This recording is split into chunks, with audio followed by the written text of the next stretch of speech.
Hi, Diana. I'm great. How are you? Oh, good.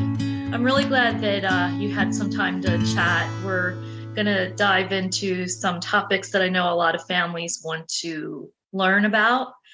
Um, there's so much information swirling around in the world, in our world, in our special needs community. Our kids are always going to be top priority, but I think sometimes we get in the weeds a little so much with their care and their needs that we forget about the planning and the legalities of the future stuff, because we're so in the now. So thanks for taking this time to talk to us about some financial planning. Or I'll let you explain. You can introduce yourself Sure. if you would, and maybe talk to us a little bit about your family. Yeah, sure. So I'm Dave Noppenberger, and I will say right off the top of the bat there that I am not a financial planner. I am working to become a certified financial coach, and we can talk about the subtleties there. But my main job right now is I'm an engineer, and I am father to two special needs kids. So obviously those all are big parts of my life. But I have started to really get into this financial coaching, and there's a lot of overlap between financial coaching side and the special needs because there's so many um, implications of having a special needs child from a Yeah. financial standpoint. So may I ask, what brought you into being interested in financial coaching? Was it just because you yourself were experiencing that in your own life? And Well, I've always been, not always, but for a long time I've been a money nerd, and just, interested in money in general and finances and personal finances specifically.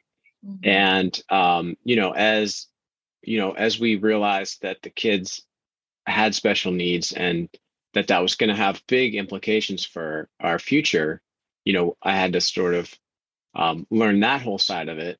And so I've been learning, both just the general financial coaching, which would apply to anybody, and then also taking that a step further and trying to kind of apply that to how that how that fits into our situations, which are a little bit more complex. And when you have a special needs child that is not going to be able to take care of themselves, you have to kind of plan beyond just your own, mortality. You have to kind of think about that as a next generation kind of plan as well. So you really have to. I think it's really important for parents to be going into that with eyes wide open that there are going to be a lot of financial costs, and they don't all fall on the parents, but it is important that you get your own house in order as much as you can. And obviously there's conflicting um, requirements and needs, while you're raising the child, but you also have to think of your own. Eventually you probably won't be able to work, so you have to think about that, and then you also have to think about beyond that, and beyond your own life. Yeah. So it's a lot to think about, and it's a big, heavy topic. So the only way to really do it is just to kind of go step by step and try to have a plan, but going through these one at a time and trying to just make it better a little bit at a time. Wow, I think you've really set a really nice tone for the discussion we're going to have. And um, I commend you for diving in so early on, because I admit it's really scary, and it's almost too big for me to dive into quite yet.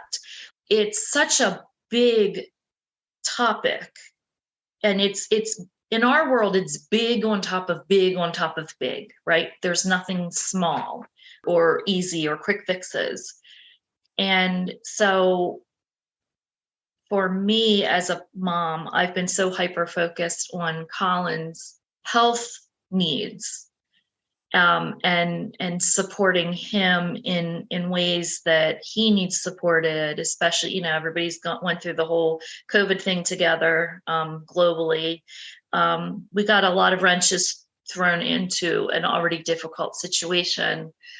I think I'm probably one of a gazillion people who put this on the back burner, but it's so important. So I really, I'm glad that you are agreed to come on and talk about this, because it really is just parents supporting parents. I think unless you're walking this journey, you probably might not dive into this sort of niche of of, in your case, coaching. Mm-hmm. It's very specialized, but our community is growing, so the need's getting bigger and bigger. So, okay, well, before we Sure. get started, is there anything you wanted to tell us more about your family? Yeah. So, I won't go into every detail because it's been a long journey, Yes. and still going on. We had, my daughter is 16. We had her, she had some difficulties when she was born. And then, it was kind of a gradual process of realizing that, hey, this is not going according to the way it's supposed to go. You get the pediatrician is always trying to tell you that, oh, it's fine, every kid is different, and so you kind of go with that for a while, but then after a while you kind of realize, hey, I don't think that applies here.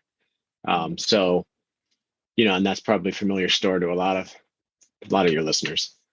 So we did realize that, and we started getting help from the city and other people who we found, and eventually, through a lot of advocating and everything, we got a lot of good things in place for her, and she's doing well, but she's going to have those special needs her whole life.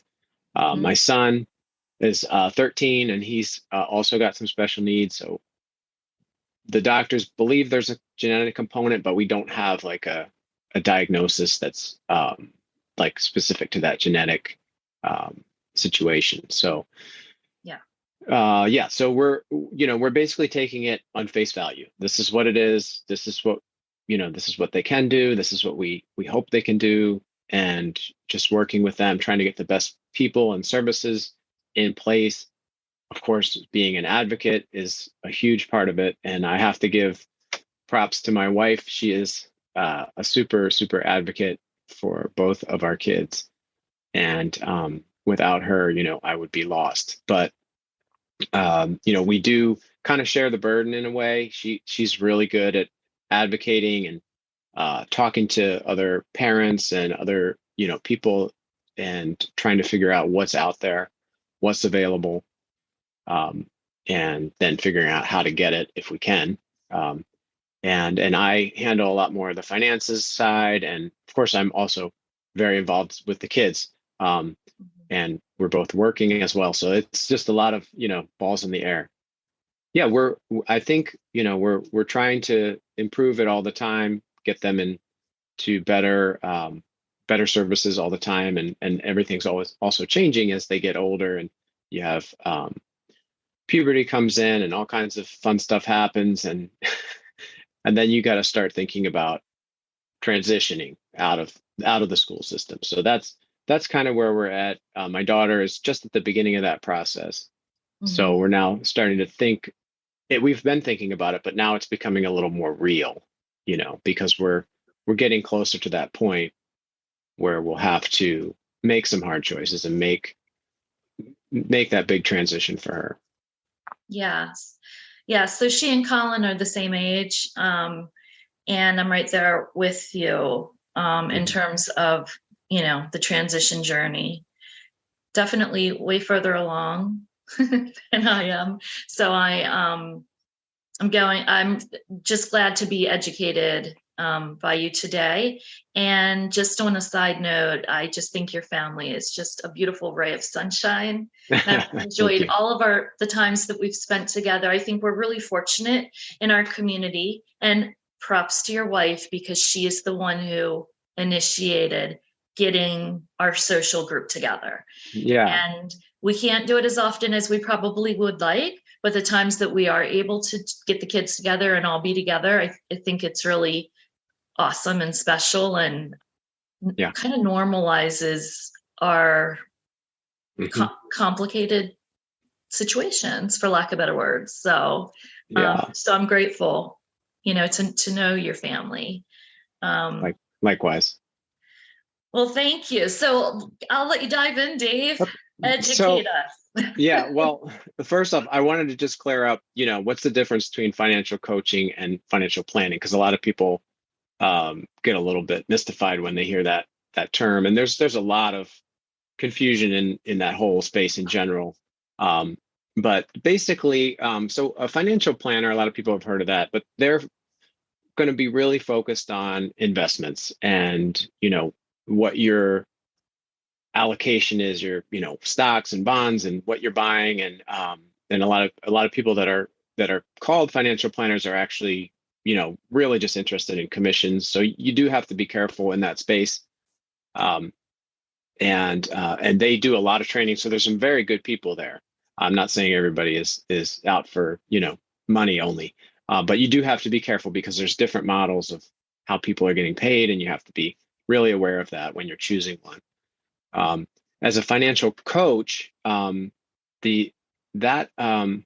designation is really, it doesn't have a certified, it doesn't have letters basically behind your name necessarily. You can be a financial coach just based on, your knowledge and working with people and experience.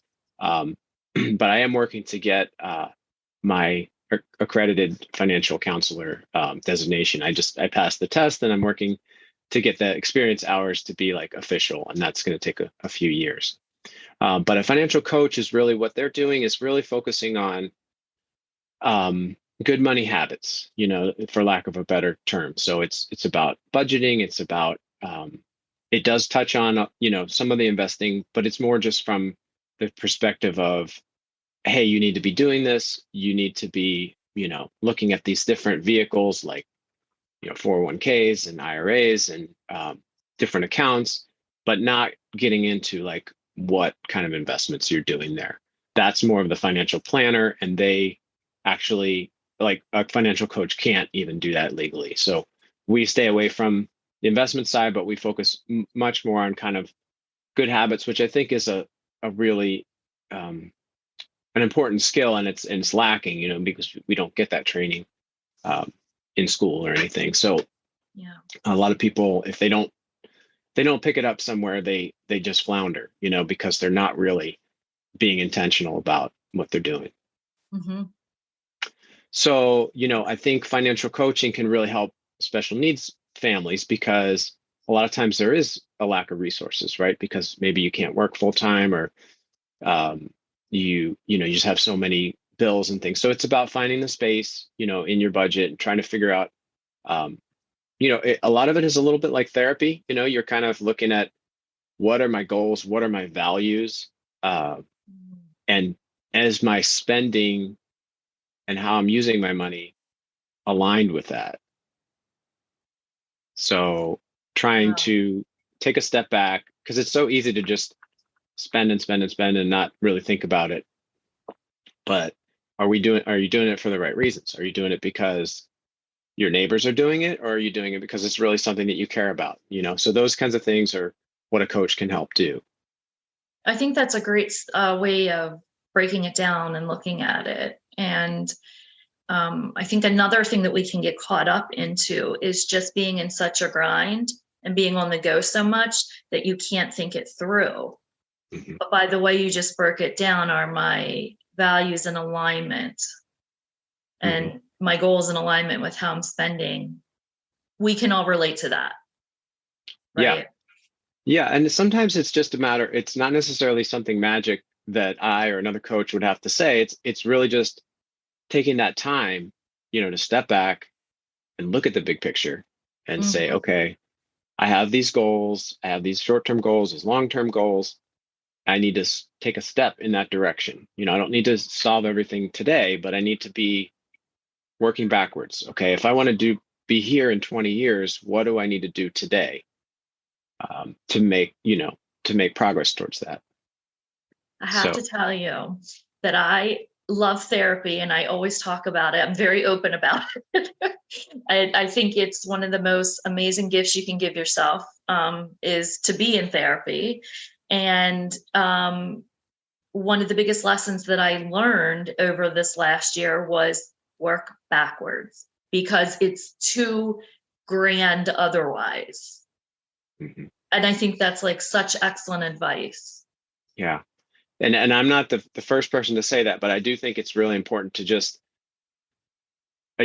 work with the end in mind, right? What is my goal? What do I need to do in it? Where do I need to be in 5 years to make that goal happen? Where do I need to be in 1 year? And what can I do today? And so those are the kind of steps that a coach can help you kind of work through. And yeah, and taking a look at details too, taking a look at your budget and say, hey, you're spending an awful lot in this category. Does that align with what you want to do? Or is it just, you just happen to be there because you've always done that? So Right. that's what coaching is all about. And yeah, and it really plays into special needs families for sure.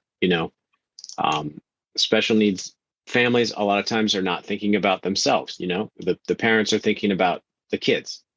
So maybe they're not saving in retirement accounts. They're not really thinking about their own retirement. They're just planning on working forever, or they don't have a plan, which that happens too. So thinking about retirement for themselves, because that's really important. If the kids are not going to be self-sufficient, they're not going to be helping you out either.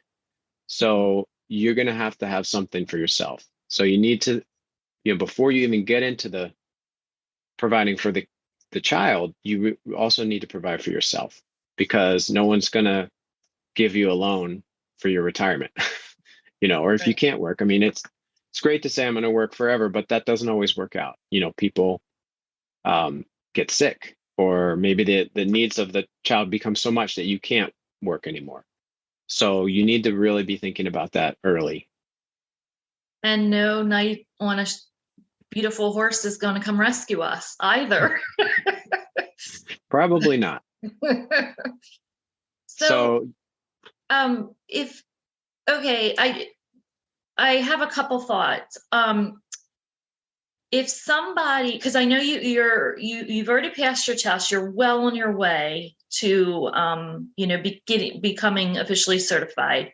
This is very familiar, I think, with a lot of career paths. You just need the hours of mhm. experience. So could people from our community reach out to you now and say, Dave, I'd like to work with you? Is there a process that needs to happen? Like, what could you talk about that for a moment? Yeah, I mean, so I've been coaching for a couple of years now. Um, I obviously have a full-time job, so this is a side hustle for me. It's something that I do in my spare time, which is limited. But I do, yes, I am seeing people now, and I'm working with people. So yeah, if you want to reach out to me, we can talk about whether that makes sense for you. And yes, and we can start to have sessions. Yeah. Okay, excellent. So we will put that in the show notes so people are aware of how to reach you. Yeah, sounds great. So let's talk a little bit about some of the tools, right? Because there's a lot of tools, and it's really hard to think about, okay, what should I do first, and what's the most important thing that I need to be doing. And like I said, I think it's really important that you be looking at saving for your own retirement, at least some, because you need to have that. No matter what else you do, you need to be able to support yourself, unless you have some kind of huge nest egg or knight in shining armor that's gonna do that for you. You're gonna have to provide that Mhm. in a lot of cases. Yeah.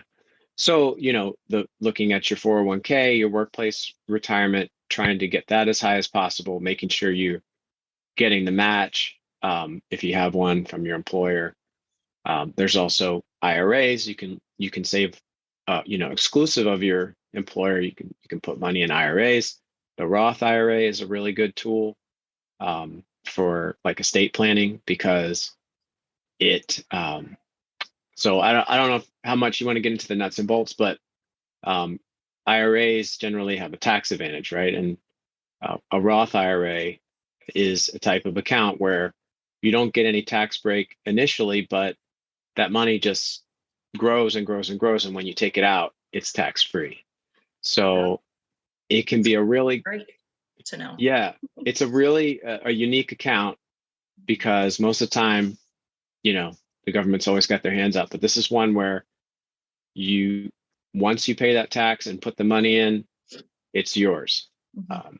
And so, so it can be great for like a long-term kind of plan where you're trying to build up a large amount of money um, that is going to be there. It's in that account, and then you don't have the same rules about withdrawing it when you get to retirement age, where you do with your other accounts, 401ks and regular IRAs. You have to start taking the money out when you get to a certain age.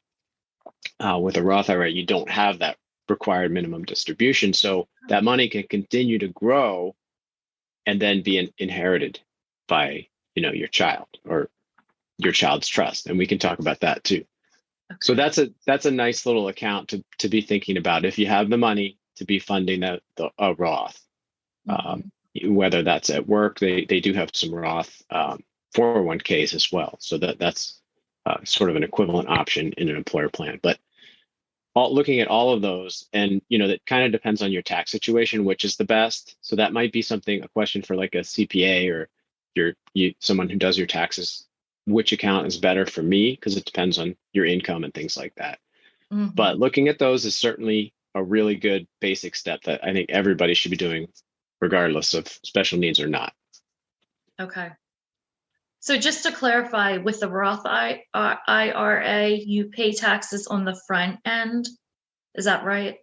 Yeah, basically, it just comes in like any other, money. You pay tax on it when you earn it, and you Yeah. don't get any tax break based on putting it into the account, which is different than like a traditional IRA, which a lot of people use. You put money in, and then you can itemize that on your tax return, and you can get a deduction. So you pay less tax in that current year when you make that contribution. Gotcha. Okay. So then we can go into there's a lot of other accounts that are available, but for special needs folks, another really high priority is what's called an able account, an able 529 account. I think that's kind of a no-brainer for most special needs parents to open one of those. Mhm. um, there are some requirements, and I don't want to get into all the details of what the requirements are, but basically if you have a child with who's under like 22, I think is the cutoff. You can open an able 529 account, and it's a little bit like a cousin of like a 529 college savings account. Mhm. It works totally different in another way.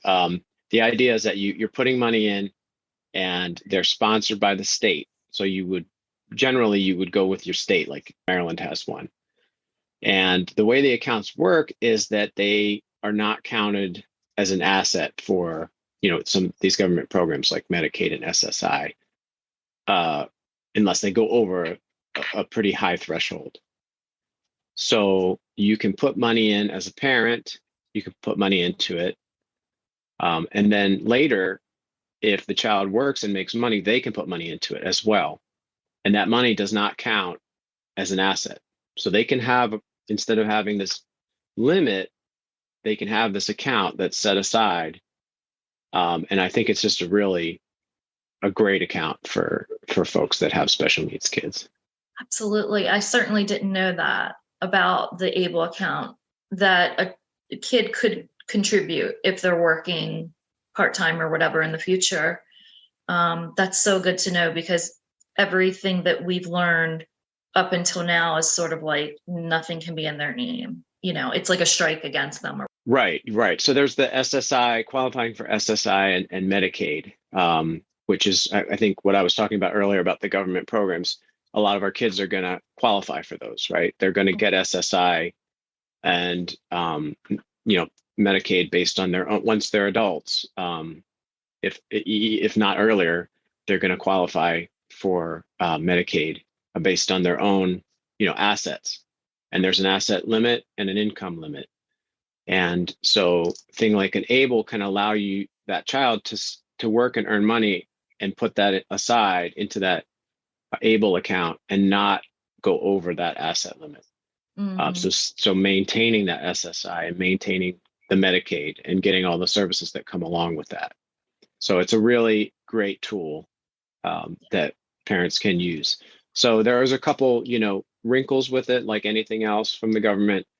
It's there's a limit, like if you go over 100,000, then it starts to count.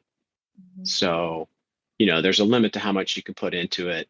There is also like this clawback provision that if there's money in it when the child passes away, then that would then go back to the state potentially to repay Medicaid.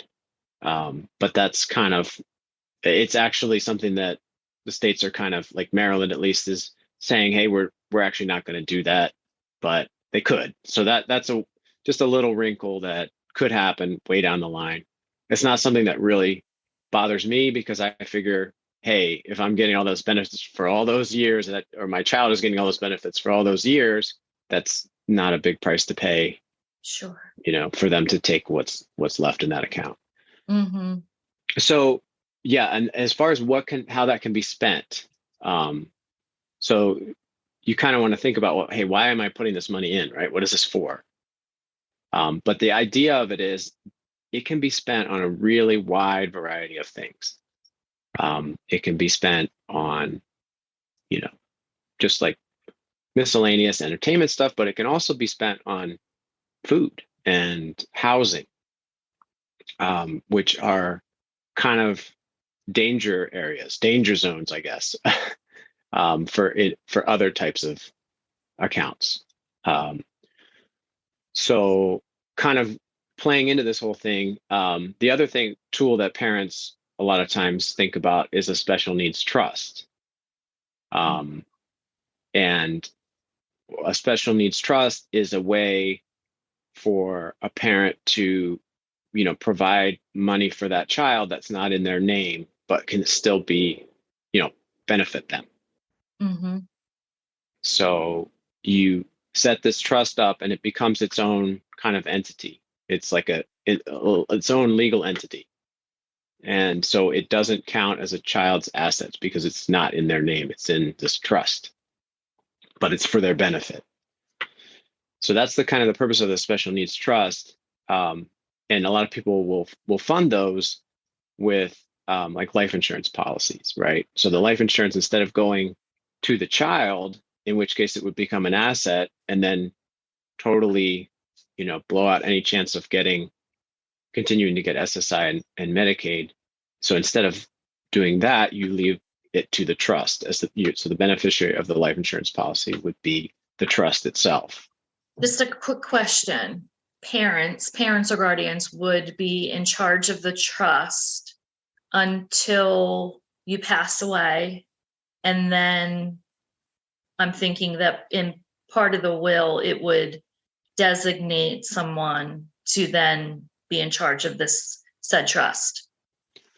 So I'm not a lawyer, and so I won't get into the exact specifics of that mechanism. But the basic idea is my own understanding of this is so you have your will, okay, which controls your assets and things that don't have beneficiaries generally. So things like your house, all your car, your possessions, and all that. Things like life insurance policies generally aren't controlled by a will. They pass outside the will because they have beneficiaries. So when you sign up for your life insurance policy, or you can always change it too, you talk to the life insurance company and you say, I want my beneficiary to be X and my contingent beneficiary to be Y. And maybe there could be two beneficiaries too, because it's a 50-50 split or whatever. You can control all that. But that's not generally part of a will. That like a life insurance policy, retirement accounts, Even some like savings accounts sometimes will have beneficiaries where whatever you put in your will actually doesn't matter. And for those accounts, they follow what is on that beneficiary sheet. So that's really important distinction. People think, oh, well, I just put everything in my will. I want it all to go to my wife, or I want it all to go to my child. But what's in those beneficiary forms that you fill out sort of overrides it for that particular asset. That's a really good point, because I do believe there's a lot of families that may have changes along the lifetime, whether it be, people passing away or divorces or whatever it might be. And they don't change the beneficiary. So I think that's a really good point to bring up. Right. Or, consider the case where a lot of people get life insurance when their child is born or even before their child is born. And they might put that child as a beneficiary on that life insurance form. And then 10 years later, they find out the child has autism or the child has a special needs, and they're going to need the money, but they don't want that money should not be going directly to them as beneficiary, or they're not going to get those services.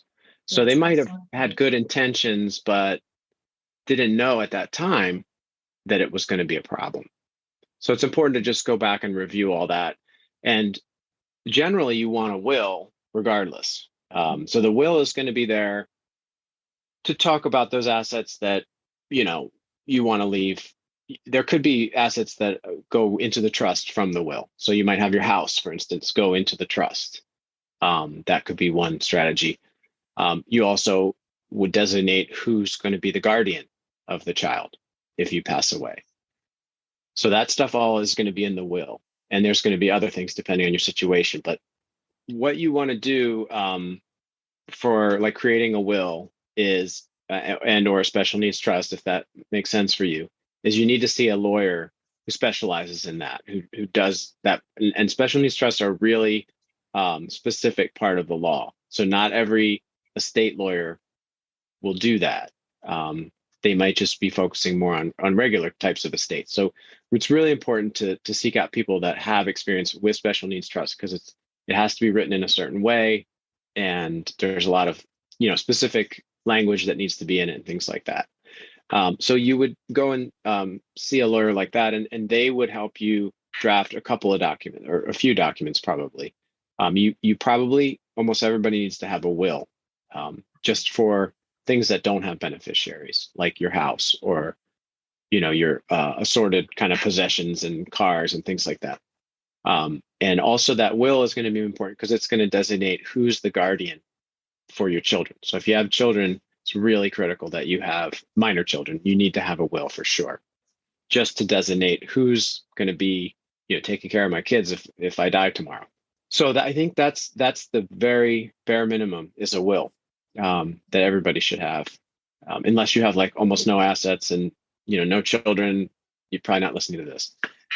So right. And the trust, I hope I understand this correctly, and if not, please feel free to clarify, because there's a lot in this brain. Okay, let me rephrase this. Is the special needs trust for your intentions for your children's care? So the special needs trust is really just it's like a shell. It's like a legal shell that money and assets can be put into. And I'm not a lawyer, so I may say some specific things, some small details wrong, but the basic idea is that it's like a shell that you can put assets into, and then those assets can be taken out based on the language of the trust. The lawyer will help you draft the document which creates the trust. And there's different types of trust too. There's like, depending on where the money's coming from, and lots of different kinds of trust. But as far as special needs trust, the one that's probably most common is like a third party special needs trust, where the third party would be, the parents usually, providing money into this trust for the benefit of the child. So that's the three parties, right? As opposed to like the child's assets going into a trust, then it's like a first party trust. But anyway, so let's just talk about the third party, because that's kind of the typical one, where like the parent might have a a life insurance policy, and they don't want to leave the money directly to the child because of the asset limits, right? So instead of having the beneficiary of that insurance policy be the child, they would have the beneficiary be the trust. And so, like in our case, what we did is we had the lawyer actually create the trust now. Okay, you can also have them created at the time of your death, but they kind of advised in our situation to have the trust now. That way, if let's say some assets come along, you can put them in the trust right away. You don't have to wait until you pass away, and it's a little less work at the time of your death because the trust is already there, so the money can just flow right in. So yeah, the lawyer can help you create that trust, and you put language in there that says like the purpose of this trust is to benefit this child, and that that it's basically designed not to invalidate or not to prevent them from getting their government benefits. A special needs trust does not have any limit. It's not like a government account, right? It's actually it's a legal entity. So it can have as much assets as you want in it. It's not tied to anything really with the child. It's for the benefit of them, but it's almost like your rich uncle, right? It's like your rich uncle can have as much money as they want. If they want to spend it all on your child, the government doesn't really care about that, right? So the money has to generally, be spent at the same time that it's taken, the trust might take that money and buy something for the child, right? Mm-hmm. So those kinds of things is what, the trust is great for. It's just kind of like it's like the parent's pocket. Like anything that you would reach in your pocket to buy is what the special needs trust can kind of buy. Okay. They're all great analogies. Rich uncle, reach in your pocket to buy. Right. Okay. The ABLE 529 count is really great because it doesn't have some of the same limits. So that one limitation, and it's kind of a weird wrinkle, but if, like, let's say your child is on their own and somebody provides them with shelter and food, mm-hmm. those two things are kind of have a special case with Medicaid, or actually with SSI, I'm sorry, with SSI, and they will look at that as basically sort of like in-kind income. Okay. So if you get like free housing from the trust or from anybody, it will be considered income. Like you're basically getting free rent, and food is kind of the same situation. And what it does is it can reduce the amount of SSI you get, even if like you spend it at the same time. It's still considered income, like in the eyes of, the government. Okay. So you have to be careful about what's called in-kind income. So that's like money flowing in that's not, from SSI basically, or from, the child's own work or whatever, that's above a certain amount will be considered, it'll just be considered income. And if it's above a certain amount, it can reduce or eliminate the SSI benefit. The benefit of the ABLE, though, is that money can be spent without that in-kind penalty. So you could take money that, is in this ABLE account and use it to pay your rent, or the child could use it to pay their rent, and it wouldn't be considered in-kind income, based on my understanding.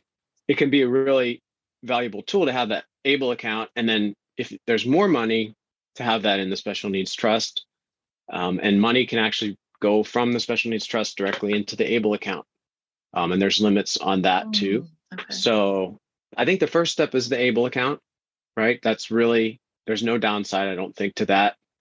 And then if you foresee that the needs and the resources are going to be greater than that 100,000, then you start to think about the special needs trust. Okay. Because there's no limit on that. It doesn't have, the clawback stuff. They're different for sure. And the special needs trust also costs some money to set up. You have to have a lawyer draw up the documents. It does have some ongoing maintenance that needs to be done. If it has income, it to file a tax return for it. If it's empty, I think generally what I've heard is that you don't need to file a tax return. If it's just an empty shell for now, you don't have to file a tax return, but it's still in existence, and it has to be sort of maintained. Like if laws change or whatever, you might have to go back and even go to court to amend that trust once it's in existence. So it's definitely a step up. So I think the first step is the ABLE account. And then when that's in place, then you start to think about the special needs trust once you have, a lawyer who can draw that up for you. Okay. Can I just add a couple other things about the special needs trust? Sure, of course. So yeah, so again, the lawyer will help you draw up this, all the details of that. But before you go to the lawyer, you need to be thinking about some stuff because, you're on the clock with the lawyer. So you want to kind of figure this stuff out ahead of time and kind of have your ducks in a row a little bit. And the main things you really need to think about are who's going to be the trustees, right? Because the trust can't operate itself. It needs to have someone in charge of it. It's almost like a business in a way, right? It's kind of like a business that's benefiting your child. So it has to have a CEO or 2 CEOs or whatever. It could have 3.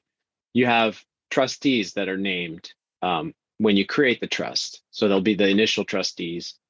And that a lot of times is the parents, right? Because they're creating the trust, but they're also then going to be the trustee. And they'll be the ones making the decision about what happens with that trust. But then you need to think about who are the successor trustees, who's going to take care of it. Obviously, that's the whole point, right? After you're gone, someone needs to be administering this trust. So you need to figure out who's going to be that special person. And if you don't have anybody, there are organizations that will administer the trust for you for a fee. Is that right? Okay. Yeah. And they generally will pool a bunch of them, right? They'll not pool in terms of money wise, but they're taking care of a bunch of trusts at the same time, and they know how to do it. They know all the rules. So that can be a way to kind of take that burden off if you don't have that special person who you could trust with all your heart to take care of your child after you're gone. You can use that as an option. But just to add real fast, it's important that that's done ahead of time, just like the beneficiaries, because you don't want the government to get involved, correct? Right. Generally, with a trust, you want to have that before you even meet with the lawyer. You want to be talking to whoever is going to be your successor trustee to make sure they're comfortable with it, because it is some work. They have to administer this money and pay out, write checks and things. So it is some work, and there is a provision usually where they can get money for their time out of the trust, so they can be paid by the trust because they're doing something for the benefit of your child. But so that's something you can bring up if somebody has a concern. Hey, this looks like it's going to take a lot of time. I'm not sure. You could say, well, you could get paid a certain amount, and that can all be put in the trust. That's something you want to figure out ahead of time. Make sure they're comfortable with it. Make sure that they understand what they're getting into. And you may want to have a couple of different people in case that person at that time decides, hey, I actually can't handle that after all. So then you might have a second successor that's going to be, the fallback. Okay, makes sense. So yeah, again, these are just all things to think about before you get to the lawyer. So you kind of have a sense of what you're doing. You might want to think about how you're going to fund the trust. Like I said, a lot of people have life insurance policies. Depends how much your resources are and how much you want to put in there. It's generally a one-way street, I believe. You can't, once you put the money into that trust, you can't really just take it back, because it has to be at that point spent for the benefit of the child or the beneficiary of the trust. Okay. So yeah, so you want to think about, plan that out a little bit. Like, how much do I want to put in this, and what's it going to be for, and how am I going to fund it? Am I going to be, life insurance policies, generally what most people can afford. You can have retirement accounts get funneled into the trust, so that can be your retirement account beneficiary can be the trust. Instead of being a person, it can be the trust. So there's kind of tax implications of that too. So that's another thing where you might talk to the lawyer, talk to the CPA, and say, hey, this is what I'm planning to do. Is there going to be a tax problem with this? Because those funds have to be distributed in a certain window. Once you pass away, if it's a retirement account, they have a certain window. So that can cause, a lot of tax issues. So you want to talk to those experts about the details of, hey, I want to do this exact thing, and this is what's going to happen when I die. And what's it going to mean? And really, you have to kind of revisit this stuff because the tax laws are always changing. So you might put it in place today, and then in a couple of years, they change the tax laws and everything changes again. So you kind of have to keep up with it. I'm thinking, okay, Dave, this is what I'm thinking. Just me as a mom. I'm thinking exactly what you just said about the tax laws. And then I'm thinking about, well, what if the CPA or the lawyer passes away after I pass away? Like there's like all these contingency plans upon contingency plans. So the lawyer is not necessarily administering anything with the trust after they form it. They basically they form it and it gets, like notarized and everything. And then once it's done, it's like kind of its own beast, and it just goes on. The lawyer's not usually is not going to be administering unless you're paying them to do something. So generally it'll be okay on its own. It's just that you might have to check in every so often and say, hey, has anything changed where I need to, update this, or do I need to change my will? Do I need to, think about this tax implication or whatever? So it's not something you can just set and forget, but you do, I think there is some peace of mind at least having it in place now. It may not be perfect, but don't let the perfect be the enemy of the good, right? It's better to have something in place, even if it's not exactly perfect. And talking to those lawyers, and they'll give you a sense of, hey, you can change this, you can't change this. So, you'll have a sense of what's going to be locked in and what can be changed down the road. Okay. So those are the kind of things that you really want to think about. You probably don't want to throw millions of dollars into a trust now when it might not be used for 20 years, and then you don't have access to the money. Not that we have millions of dollars laying around, but hypothetically, like you kind of want to talk about those kind of issues. What are reversible things and what are not reversible? So you could talk about that with the lawyer. Okay. And the other thing, we talked about SSI. So that's part of like, a big tool that it's not a lot of money, but it is something that can help out with children. So it's important to know the rules about SSI and what they can earn and what they can have as assets. And those are also sometimes changing. So you can look at your state and find out what the rules are right now and kind of just keep abreast of those kinds of things. And then there's also SSDI, which is a different program. And if your child has a disability before the age of 22, and they're not married, that's kind of an important one. And they're 18 and older. If the parent starts collecting Social Security, then they can collect on the parent's record. And so SSDI generally tends to be a lot more than SSI because it's a retirement benefit basically. But it would, if you're still taking care of that child, they can get money off of your own Social Security record. So then SSI would go away and be replaced by SSDI? Yes. Okay. So that's going to probably be a big part of the child's income. And there's some like calculators online. Maximize My Social Security is not expensive. I think it's like $40 a year or something like that. Okay.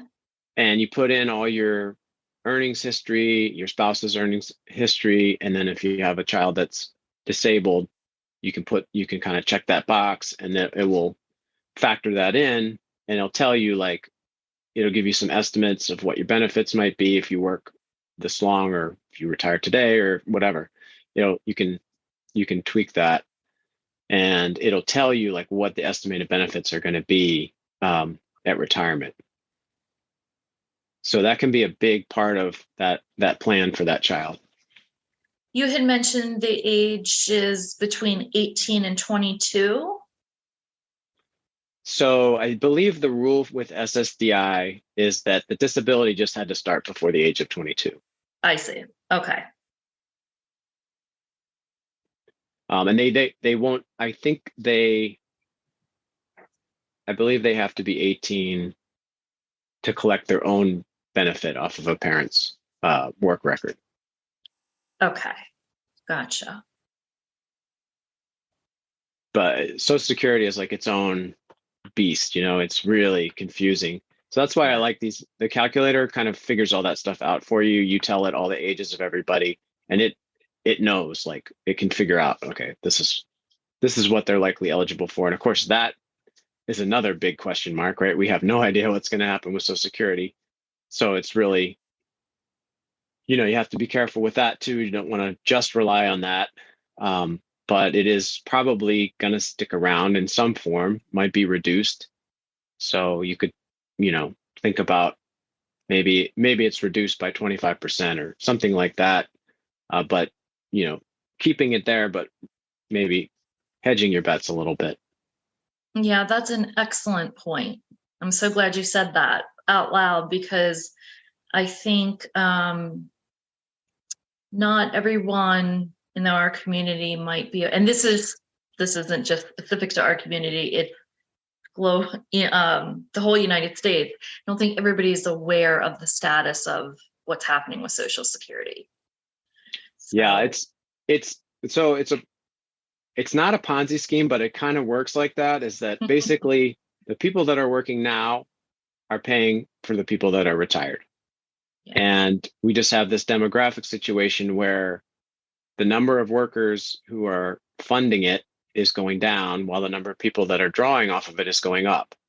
So at a certain point, it's going to become, it won't have any buffer anymore, and it will only be able to pay out a portion of what's been promised. And the portion right now, I think, is around 75 or 80%. Somewhere in that range is what they're saying.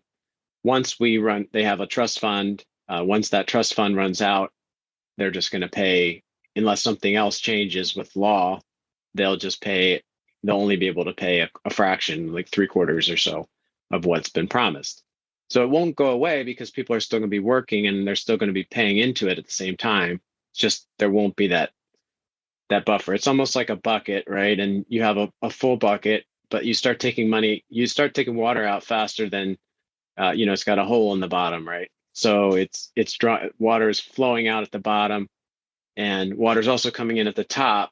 At a certain point, if the water in the bottom is going out too fast, there'll be nothing left, right? Except what's coming in at the top. So that's what's going to happen in, I think, a decade or so. Okay. So it'll be there because, like I said, there's still going to be those people paying in, but it definitely is going to have to change in some way. And no one knows what Congress is going to do. Are they going to completely just do nothing, which I think is unlikely? Older people that get Social Security tend to vote. So it's probably unlikely that they'll do nothing, but we just don't know. With the stalemates and gridlock in Congress, it's hard to know. Absolutely. And I think, I know a lot of people who are not in our special needs community, but who have not saved for retirement and are solely relying on Social Security. And it's not a good idea. And it is a horrendous idea within our community because our kids are going to need so much more resources for their long-term care. Right. So please, if you have to, for our audience, if they have to watch this video 5 times or listen to the pod 5 times, because you're educating us a lot. There's a lot of information to process. But if nothing else, the takeaway is do not put your eggs in one basket. There has to be multiple, we talk about multiple revenue streams. You work a full-time job and you have this side gig that takes up a lot of your time. I'm certain, I think we all have multiple ways we're trying to bring revenue in, and it's like the same thing, multiple ways to plan for our kids' future and having these contingency plans, because it's not going to be solely Social Security. It's never going to carry them through. Right. And that's the other thing, is that, any plan you have, you're going to have to revisit it, right? It's not like you do it once and then it's done. You're going to be unless you die tomorrow, you're going to be able to revisit that plan, and you're going to have to revisit that plan because things are going to change. I mean, who knows what our kiddos are going to need in 20 years? It's really hard to know what things they're going to need and what things are going to cost, where they want to live. All these things are going to factor in to how much money they need. If they're going to be able to work, we don't know. Are they going to be able to make money? Are they going to be completely, reliant on what you've put aside? So I think it's just important to remember that it's not a one-time thing. And you are going to have to be monitoring this, just like you monitor your own retirement plan. Like you wouldn't just do that once when you're 25 years old and then not look at it again. You would have to kind of check in every once in a while and say, hey, were these assumptions right? Have things changed? So all that stuff just has to be revisited. You have to kind of make a side hobby of it, and just keep in mind that nothing is going to be set in stone. Right.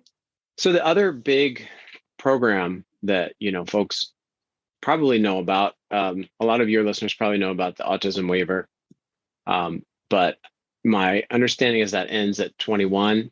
So most of the kids are going to transition to a different waiver. And so it's good to know about those waivers because those are a big source of support for kids. Now, my wife did a lot of the footwork on getting our kids the waiver, which has been really great. It's a really great program. It helps provide a lot of services for the kids. And as they get older, it provides even more. So it provides things like personal supports. It provides respite. It can provide, day programs, things like that. It can provide even like in-home care, nursing, and then it goes along with getting Medicaid. So then the whole point of the waiver, right, is that it's waiving some of those requirements for Medicaid that normally would be in place. So they don't factor in the parents' assets and income for the child. They just look at the child by themselves. And the whole idea, right, for the state is that they want to keep these kids in the home as much as possible, in the community. Instead of having just that stark contrast, they say, well, we have this waiver option, which is kind of a third path where it's not all on the parents, but it's not completely, institutional either. It's a path in the middle where they can stay in their home, they get some support, and it ends up saving the state money too, because they're not, in an institution where it's very expensive to care for them. They continue to be in their home. So it's better all around, really, for everyone. So it's a great program. And Maryland is a great state for these waivers. Every state is different, and they have different waivers that they've negotiated with the federal government. So every state's a little bit different, but Maryland has some really good waiver programs. And so those can continue after 21. If they're on the autism waiver, they're going to transition to one of these other waivers probably. But it's never too early to start that application process. And that's another, probably a whole podcast talking about how to get the waiver and how to apply for it, and, what they're kind of looking for from that perspective. But it can be a big part of that child's support going forward. So it's really important to understand what's out there. I can touch a tiny bit on the autism waiver. Colin's on that. It was a 10-year waiting list. I will say to the audience that a law just passed recently to basically eliminate the wait on the autism waiver. Actually, I think it's for all waivers, Yes. but I know for certain it's the autism waiver. I don't really know how they're going to do that because there already is such a challenge finding people to deliver services within the autism waiver. Ours has been very unreliable. So right now I'm supporting Colin and my mother's helping, but we don't have an actual therapist. So the big takeaways there is if you're newly diagnosed with autism, get on the waiver immediately, because right now the wait is about 10 years, even though they are in the process of trying to find solutions to eliminate the wait. And then for you, like maybe you could just give us like a brief overview because you're on a different kind of waiver. And I Right. know we have many in Maryland. I'm not familiar with all of them. Yeah, I'm not an expert on the waivers, but from just my own personal experience, so there's three waivers administered that I know of from by DDA, which is different than the autism waiver. So it's a totally separate program. It's a waiver, but it's administered totally separately than the autism waiver. There's the family supports waiver, which goes up to age 21. There is the community supports waiver, which is individuals 18 years of older, age of older. And there's the community pathways waiver, um, which is again 18 years of older. And I think the difference between those two is one of them is for residential services and one is for non-residential.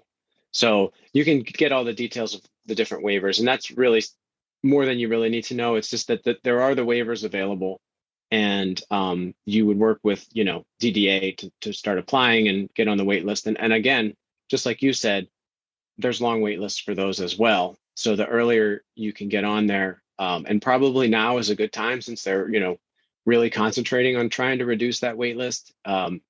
Hopefully there'll be some progress, in the short term. So it's probably a good time to start that application process. I don't think it's ever too early. Once you know that that child is probably going to need those waiver services, you may as well start that process and start advocating.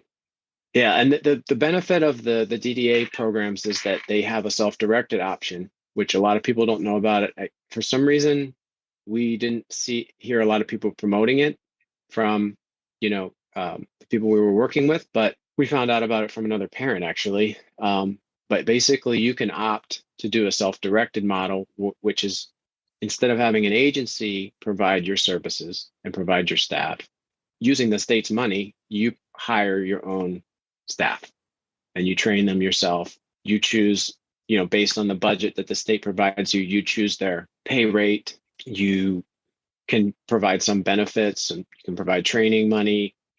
You can ask for goods and services that are related to the disability of your child.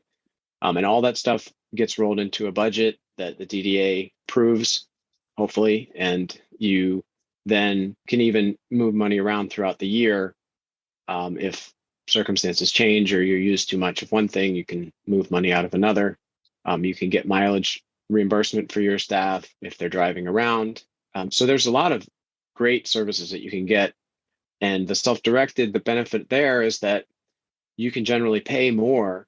With the agency model, they're paying the state a pretty high amount per hour for the services that they're providing, but only a fraction of that goes to the staff, right? A lot of that is kept by the agency. And they have a lot of overhead and things like that. But so the benefit of the self-directed is that money, instead of flowing through the agency and then only a portion coming to the staff, you can pay a much larger portion directly to the staff because you don't have those overhead because you're doing it yourself. So it is more work because you have to go out and advertise, interview people, you have to do scheduling, you have to do timesheets.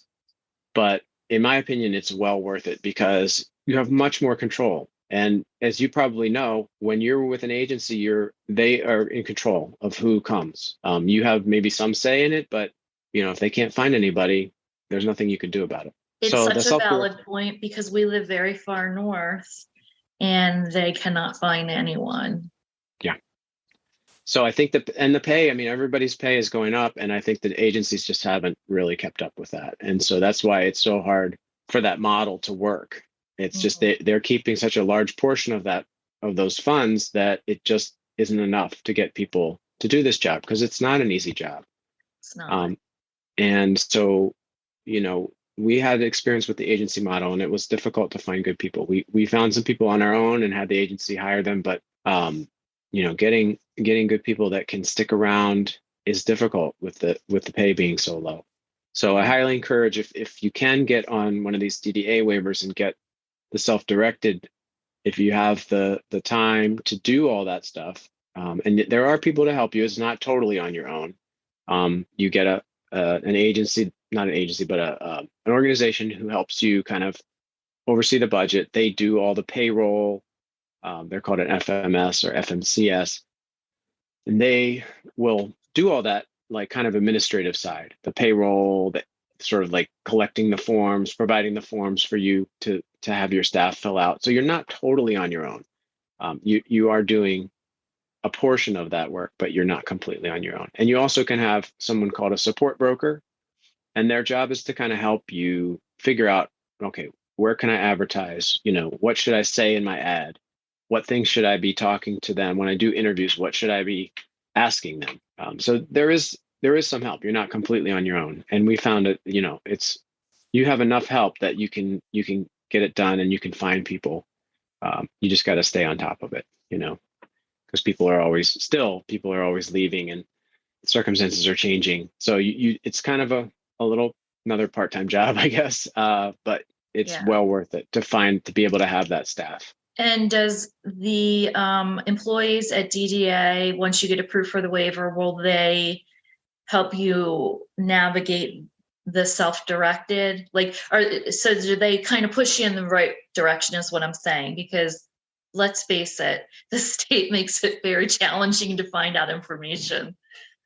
Yeah. So again, I don't know the exact order of when you get this, but there is a person called a CCS who is your sort of guide. Okay. And they help you write a PCP, which is your sort of like your waiver equivalent of an IEP.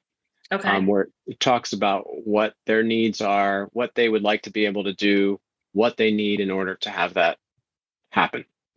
So it's a little bit more conversational than an IEP, because it's written basically by the parents with the help of the CCS.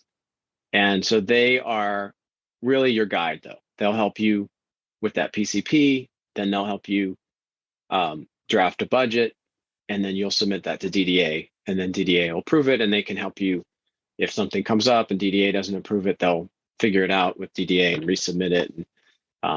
And they can also help you with other things that come up with, things getting hung up wherever they get hung up, because it always does. They can help you kind of move things along when they need to. So they're a really good asset, it's good to find a really good, knowledgeable CCS who knows what they're doing, who, it's not their first rodeo, and they're not figuring it out blind. They can really go a long way to making things smoother. Well, thank you so much for sharing that piece, because it's not widely known. So thank you. Yeah. That was very helpful. I would really recommend, if you can, find someone who's really an expert on the waivers, to go through the whole process. What are the steps you have to do?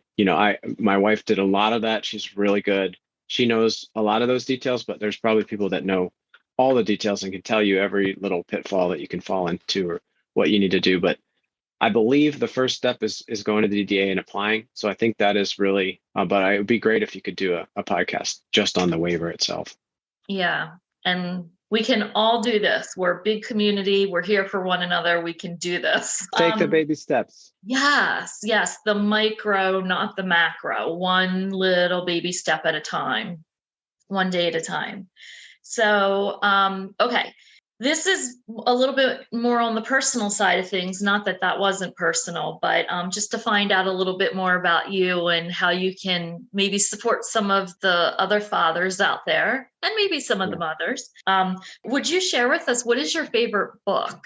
Well, in keeping with the money theme, I read a lot, but in keeping with the money theme, the one book that I read recently is called The Psychology of Money by Morgan Housel.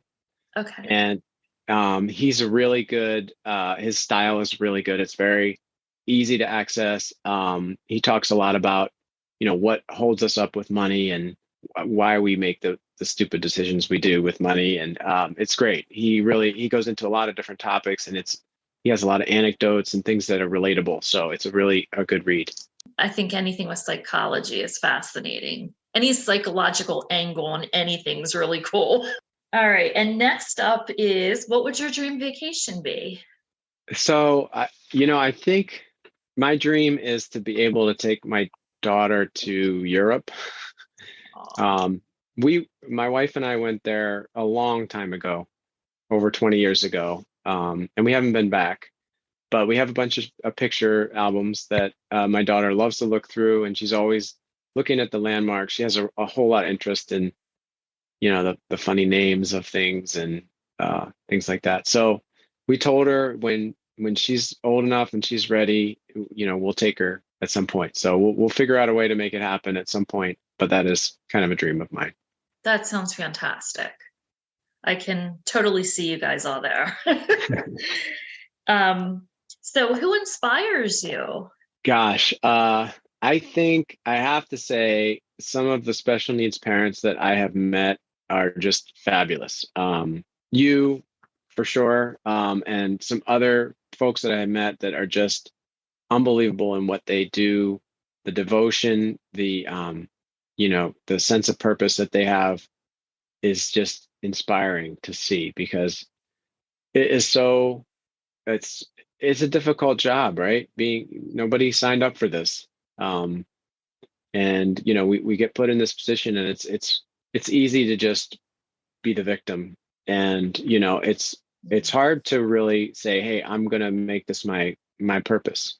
And I'm gonna put aside all the dreams that I had and I'm gonna do this, And so seeing the parents and what they do for their kids is really, really inspiring. I love that. That is awesome. And I completely concur. What do you do for self-care, respite when you can squeeze in a few minutes here and there? So actually, just this weekend, I went for a bike trip. I got away from the family, got to have recenter myself with another special needs dad, Philip. We had really great time, biking around Northern Virginia. And it was really great. So I would say exercise for me is really, I think it's good on so many levels. It's really good to have that, that release of stress that you get from exercise. It's good for your body. It's good for your brain.